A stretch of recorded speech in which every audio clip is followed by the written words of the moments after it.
G'day, I'm Dr. Kev, and I love the look of 1950s sports cars.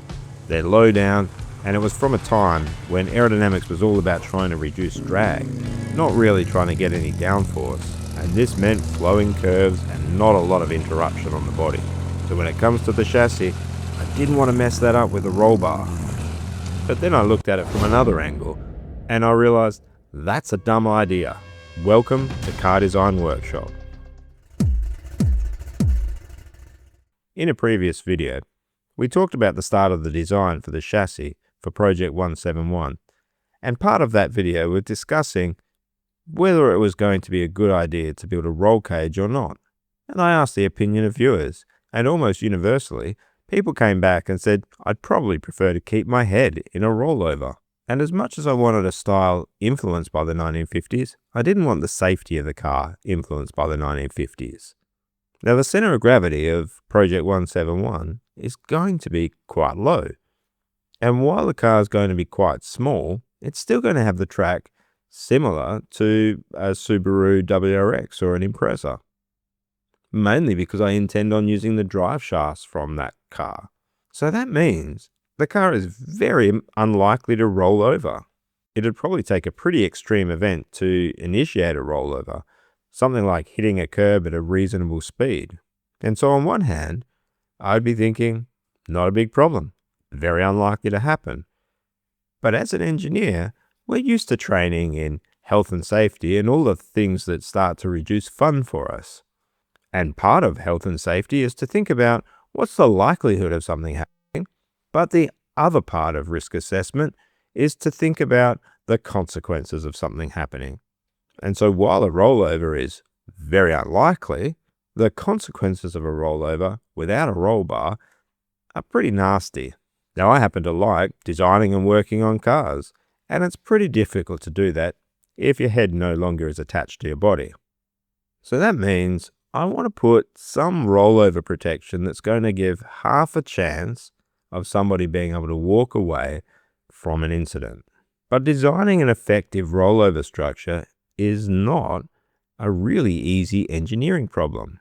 In the event of a rollover, any structure that's there could experience quite large impact loads at a variety of directions. It's not as simple as designing a structure that can support the car's weight while it would sit calmly upside down. Now, this sort of analysis requires a lot of different load cases and non-linear analysis if you're doing it, say, using FEA, as well as determining fairly large impact forces. This isn't impossible. In fact, manufacturers do this fairly regularly with their design structures. But it is time-consuming, and it does involve some pretty heavy lifting from software. So I thought I would do what most engineers do, and that's cheat. You see, I don't have to come up with all of the ideas myself for a rollover structure. I just need to find people that have done it before and borrow from their ideas. In fact, borrowing other people's ideas is so important in engineering, we even document them and encourage people to borrow people's ideas. We call them standards. We also have a bonus when we're working with anything like a car or a competition vehicle, is we can look at regulations. Most motorsport regulations are really dealing with safety of the vehicles. Now, at this point, I need to make sure that I restate I'm not building a race car with Project 171. It means I'm not going to follow the structures and safety cage rules exactly from a set of regulations. I'm going to use it as inspiration for the design of a structure. If at some point I want to go and end up running this car in an event, I also want to make sure that it could be fairly easily retrofitted with a different roll cage if I don't quite meet the regulations with the one that I'm designing.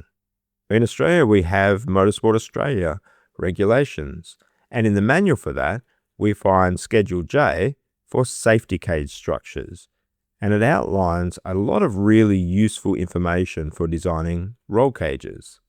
Now, there's other regulations for this. I know there's regulations in the US, there's FIA regulations, there's lots of places to look for this sort of information where you can get some really good guidelines for what you might want to do in your own vehicles.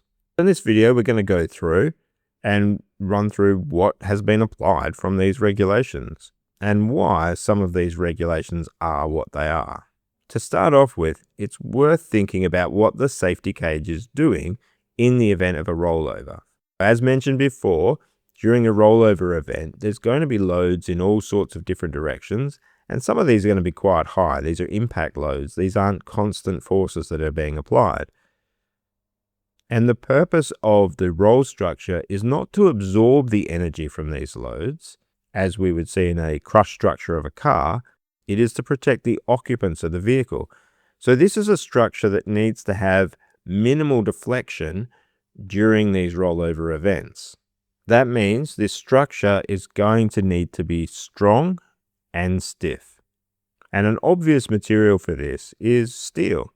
There are some materials that are stronger and stiffer than steel, things like carbon fiber, but they're also materials that are quite hard to inspect. We have other materials like titanium, but titanium can be notoriously difficult to machine and weld. So the recommendations in Schedule J are actually for fairly simple unalloyed steel. They actually only allow round sections. And not only do they allow only round sections, they only allow certain sizes. So we'd actually find this in Schedule J. You'll find that for a sports car, which this is what we're building with Project 171, that they specify either cold-drawn seamless steel or cold-drawn welded steel, with a minimum tensile strength of 350 MPa.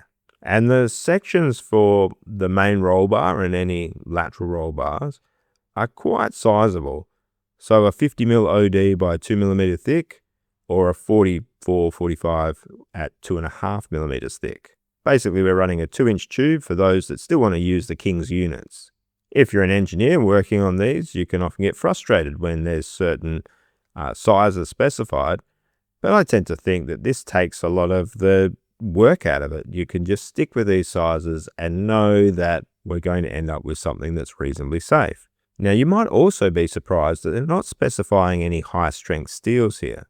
And that's usually because when you're going to a high-strength steel, your welding process becomes more specific. And often with these high-strength steels, depending on your welding process, you should be doing a heat treatment, so a post-welding heat treatment. And these can be very difficult to inspect. For anything that's a really important weld, visual inspection usually isn't good enough. And I've been in situations as an engineer where we've seen welds that look really good that have been done by professionals in their field have actually failed because the weld itself was not up to code.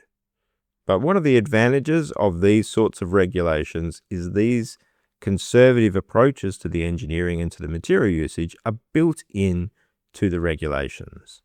So we have a material. We have the size of the material, so we need to think about the dimensions that we want for this roll hoop.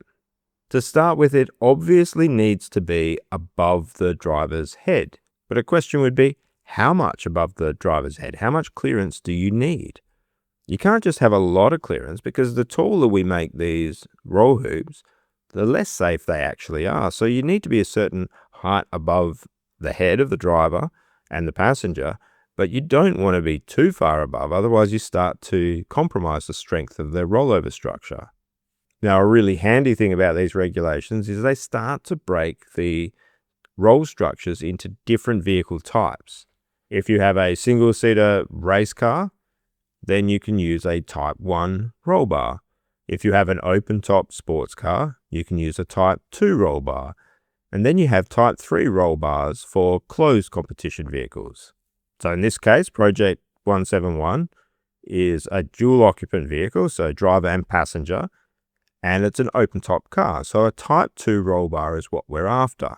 And as for the height above the head, there's actually two specifications. One, if the automobile can be from a registerable production vehicle. Now in this case, you need to have roll bar tubing that's a minimum of 50mm above the top of the driver's helmet. Now, my take on this is this assumes that there's some form of front rollover protection. If we were driving around in something like an MX-5 vehicle, something like that, there is some rollover protection from the window frame. However, there is a second section which for cars that are not derived from a production vehicle. And in that case, you need to draw a line from the top of the roll bar down to the structure in front of the steering wheel, and from that line you want 50mm clearance to the driver's helmet. Now in practice, when we follow this and put a roll hoop in that has that sort of 50mm clearance, we end up with a really tall structure. And I think maybe a little bit overkill for what I want to do with this vehicle on the road. So one of the ways I was looking at this is thinking, I want to make sure the roll hoop is above the driver's head, but I'm quite happy if the line that would draw down to the steering wheel is just clear of the driver's head, not 50mm clear. And if the vehicle goes into competition, probably fix that clearance by changing the seating of the vehicle to drop the driver a bit further down, lay them down so that they're clear under that line. Now we can't just have a roll hoop that's extending up behind the drivers without any sort of support. If we did, any form of forwards and backwards loading or side to side loading is going to cause deflection of this roll hoop. For an open top race car, we would start with having some backstays in the roll hoop structure. And this is going to stop any forward and backwards deflection of this roll hoop as we're getting those sorts of loads. The rules here specify that these stays need to be at an angle of between 30 and 60 degrees from the vertical. So we can't just have stays that are almost in the vertical plane, because it just doesn't add any stiffness to the structure. Now we will note that these stays have to be straight tubes. They need to be quite stiff.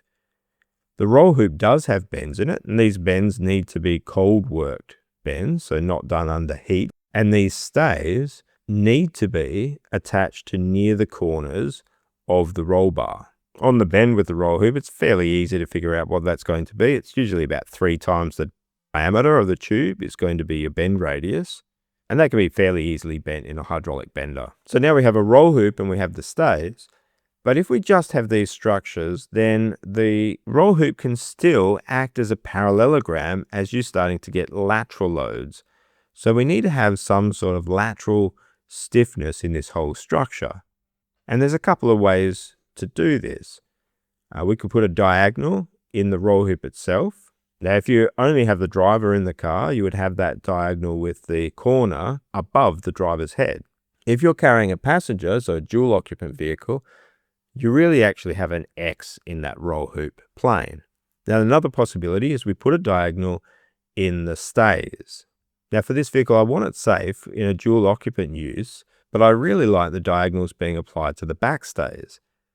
And the reason being that it starts to tie into the rear chassis structure to sort of stiffen up the whole rear chassis structure if this roll hoop is a part of that chassis structure.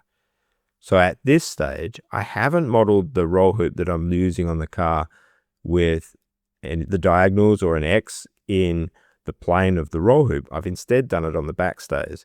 Now this means that the roll hoop as I've drawn it isn't legal according to Schedule J of the Motorsport Australia regulations, but it is still going to give that lateral support to that roll hoop. It will mean that there's slightly less stiffness in the vertical plane, so it does mean I do need to revisit this and have a look at least this structural analysis at some point on these rollover structures. Now there's a few other small rules that we need to consider, things like if the driver's head or the helmet is potentially coming in contact with the roll bars, that you need to pad these. Now the plan is that I intend to have this roll bar well rearwards of the driver, so you shouldn't need any padding on those roll hoops. And also we want to make sure that there's no obstruction to the driver entering or exit the vehicle. But again, because of this is looking rearwards of the driver, I'm not expecting any obstruction there. In fact, I think the roll hoop is going to help people get in and out of the vehicle. Another really important aspect of these roll cages is how they're attached to the car. And it's completely possible to make a roll cage that can bolt in and out of the vehicle. In the very early stages of design of the vehicle, I was thinking of the roll cage as being some sort of removable structure so that you could at least make the car look like a 1950s sleek vehicle. But I think it's better to actually build this structure into the main chassis. Now, I still haven't made a final decision as to whether the front of the chassis is going to be a monocoque or a space frame. I'm still working on both, but the rear of the chassis will be a space frame.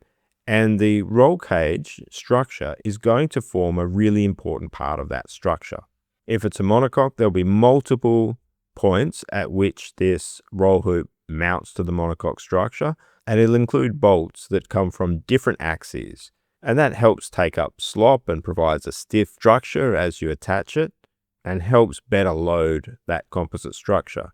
If we end up with a space frame structure, it's just going to be welded in. At this stage, I'm pretty happy with how this roll structure is integrating with the vehicle. I think it's going to work quite well, and I'm not as upset over the appearance as I thought I would be at the early stages. It definitely takes away from some of that 1950s aesthetic and pushes it a little bit more towards a modern interpretation, or maybe a little bit of more motorsport interpretation. But not only am I going to have to live with that, it's going to cause me to potentially live. So I'm okay with that. Harley and I have spent some time mocking up an MDF version of the front chassis just to get an idea for some of the major dimensions involved here. And one of the things that we've done is printed out sections of bends for the roll hoop and attached some PVC pipe that's roughly the right size to get a sense for the dimensions that we need from this roll hoop. And this is something that I think is absolutely best done in mock-ups. It's really difficult to see how a driver is actually sitting in a vehicle compared to, say, a model of the driver. I tend to find that in a model of a driver, that it's more upright because you might model the spine as not being in a curved situation when it's in a seat. You might be taking something that's a standing up model of a driver, taking those dimensions, converting it to a CAD model or a CAD version of that. That really doesn't reflect how people's bodies are when they're in a seated position. Now, you can spend a lot of time making those models of drivers more accurate, or you can take the time to just mock it up in real life, which in the end is far more accurate. So we did this, put the roll hoop at different heights, and we're able to decide where the roll hoop needs to be to hit the safety that we want for the vehicle. Now, our goal was to get that roll hoop about as low as we possibly could, and that's not for a safety reason, that's just for an appearance reason. If you're in a situation where you're designing your own rollover structures, I highly recommend you have a look at some of these regulations. The ones that I was using, Schedule J from Motorsport Australia regulations, are freely available online. They're regularly updated. You can find up-to-date information with some really good drawings and images to help give you some guidance. Now, as usual, really keen to hear your comments, any areas where you think we could improve this process, anything we may have missed that we can include. We're still in the early stages of the design of this car, and as it's coming together, we've still got a lot of iterations that we're planning to do. So your feedback is definitely welcome. So absolutely leave your comment as you're on your way to liking this video or subscribing to the channel, or even both. And thanks for your time.